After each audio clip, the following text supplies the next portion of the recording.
సర్దార్ సర్వాయి పాపన్న చరిత్రను ప్రజలకందరికీ సినిమా రూపం లోపల తెలియజేయడానికి తనవంతు ప్రయత్నం చేసినటువంటి పెద్దలు జోహింద్ గౌడ్ గారు, రాష్ట్ర గౌడ హక్కుల పోరాట సమితి ఆంధ్రప్రదేశ్ రాష్ట్రానికి అధ్యక్షునిగా పనిచేసినటువంటి పెద్దలు విజయ్ కుమార్ గౌడ్ గారు, వేదిక మీద ఉన్నటువంటి సోదరి కార్తిక గారు, సిద్ధిరాములు గారు, టీసీసీబీ డైరెక్టర్ బక్కి వెంకటయ్య గారు, మాజీ ఎంపీపీ సోదరి కవితా శ్రీనివాస్ గారు, ప్రస్తుత ఎంపీటీసీ గారు, స్థానిక ఉప సర్పంచ్ గారు, వేదిక మీద ఉన్నటువంటి గౌరవ ప్రజాప్రతినిధులు, అన్ని పార్టీలకు సంబంధించినటువంటి పెద్దలు, ఈ కార్యక్రమంలో పాల్పంచుకుంటున్నటువంటి భూంపల్లి గ్రామ పెద్దలు, భూంపల్లి గౌడ సంఘం నాయకులందరికీ, ప్రింట్ ఎలక్ట్రానిక్ మీడియా మిత్రులకి, ఈ విగ్రహ ఏర్పాటులో ప్రత్యక్షంగా పరోక్షంగా పనిచేసిన అందరికీ పేరు పేరున శుభాకాంక్షలు, అభినందనలు తెలియజేస్తా ఉన్నాను.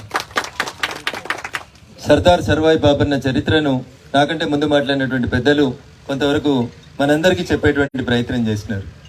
కాలగర్భం లోపల ఇందాక మిత్రుడు వంశీ మాట్లాడినప్పుడు కానీ, సోదరి కార్తీక మాట్లాడినప్పుడు కానీ చెప్పినారు, తెలంగాణలో చాలా ప్రాంతాల లోపల మనం చూస్తూ ఉంటాం, ఇట్లాంటి విగ్రహాలు కనబడుతూ ఉంటాయి. కానీ అవి పాపన్న విగ్రహాలు కాదు, ఛత్రపతి శివాజీ మహారాజ్ విగ్రహాలు అని చెప్పి గ్రామాలలో ఎక్కువగా యువత అంతా కూడా ఛత్రపతి శివాజీ మహారాజ్ విగ్రహాలని అన్ని గ్రామాలలో అన్ని మండలాలలో స్థాపిస్తూ వస్తున్నారు. ఎక్కడో మహారాష్ట్రలో పుట్టి ఆ రోజు అక్కడ ఉన్నటువంటి మన సామ్రాజ్యానికి వ్యతిరేకంగా జరుగుతున్నటువంటి పోరాటం లోపల ఒక గొప్ప పోరాట యోధునిగా, హిందూ యోధునిగా నిలిచిండని చెప్పి మహారాష్ట్రకు చెందినటువంటి ఛత్రపతి శివాజీ మహారాజ్ విగ్రహాలని ఏ రకంగా అయితే పెట్టుకుంటున్నామో, దాదాపు వారికి సమకాలీకుడు, కొంచెం ఇటు అటు అదే వయసు లోపల పుట్టి పెరిగి, అంతకంటే గొప్పగా ఇక్కడ జరిగినటువంటి తురుష్కులకు వ్యతిరేకంగా జరిగిన పోరాటంలో గోల్కొండ కిల్లా మీద ఒక బహుజనుడు జెండా ఎగిరేసి రాజ్యాధికారంలోకి రావాలనేటువంటి ఒక ఆకాంక్షతోటి, ఒక చిన్న సంఘటనలో, కళ్ళు దుకాణంలో జరిగినటువంటి ఒక చిన్న సంఘటనతో కళ్ళు దాగి డబ్బులు లేకుండా పోతున్నటువంటి నాటి నిజాం సైన్యానికి వ్యతిరేకంగా కత్తి దులిపించి ఒక పోరాట యోధునిగా, ఒక గెరిల్లా యుద్ధ నీతిని ప్రజలకు నేర్పించినటువంటి గొప్ప వీరుడు సర్దార్ సర్వాయి పాపన్న. దురదృష్టం, వారికి సమాజంలో ఎట్లయితే ఛత్రపతి శివాజీ మహారాజ్ గారికి ఎంత గొప్ప చరిత్ర ప్రాధాన్యతను కల్పించినాయో పాఠ్య పుస్తకాలు కానీ, నాయకులు కానీ, అంత గొప్ప చరిత్రను కలిగి అదే ఏజ్లో అదే సమకాలీన వయసులో వచ్చినటువంటి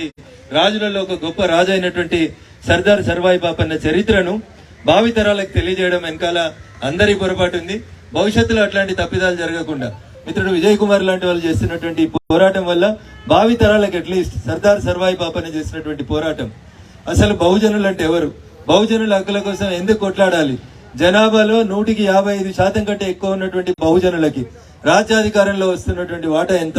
మంత్రివర్గంలో వస్తున్నటువంటి వాటా ఎంత, ఎమ్మెల్యేలుగా ఎంపీలుగా మనకు నిజాయితీగా దక్కాల్సినటువంటి వాటా ఎంత, దీని విషయంలో ఖచ్చితంగా చదువుకున్నటువంటి మిత్రులందరూ కూడా ఆలోచించాలి. 155% జనాభా బహుజనులది. రాజ్యాధికారంలో బహుజనుల వాటా విషయానికి వస్తే ఎంత తక్కువ ఉంటుందో మీకు అందరికి తెలుసు. పెద్దలు నరేంద్ర మోడీ గారు భారతదేశ ప్రధాని అయిన తర్వాత 27 వేరు బీసీ కులాలకు సంబంధించినటువంటి వాళ్ళకి 80 మంది కేంద్ర కేబినెట్ లో మంత్రులు ఉంటే 27 మందికి మంత్రివర్గం లోపల స్థానం ఇచ్చింది. 12 మంది దళితులకి, 8 మంది గిరిజనులకి, 8 మంది మైనారిటీలకి భాగస్వామ్యం ఇచ్చి జనాభాలో 50% ఉన్నటువంటి బడుగు బలహీన వర్గాలకి ప్రాతినిధ్యం ఇవ్వడానికి ఒక ప్రయత్నాన్ని చేసింది.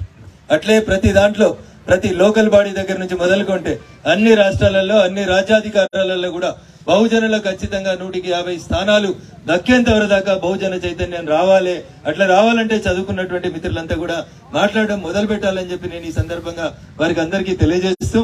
ఇందాక సిద్ధిరాములు గౌడ్ గారు మాట్లాడుతూ జీవో 590 ప్రకారం,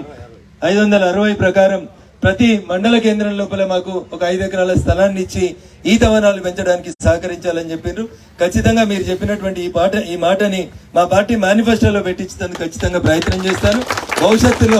భవిష్యత్తులో నాకంటే ముందు మాట్లాడినటువంటి పెద్దలు కోరుకుంటున్నట్టు గోల్కొండ కిల్లా మీద బహుజనులు మాత్రమే జెండా ఎగిరేయాలనేటువంటి లక్ష్యానికి అనుగుణంగా భారతీయ జనతా పార్టీ రాష్ట్ర మేనిఫెస్టో ఉంటుంది. మా అడుగులు కూడా అడిగికే పడతాయని చెప్పి ఈ సందర్భంగా తెలియజేస్తూ,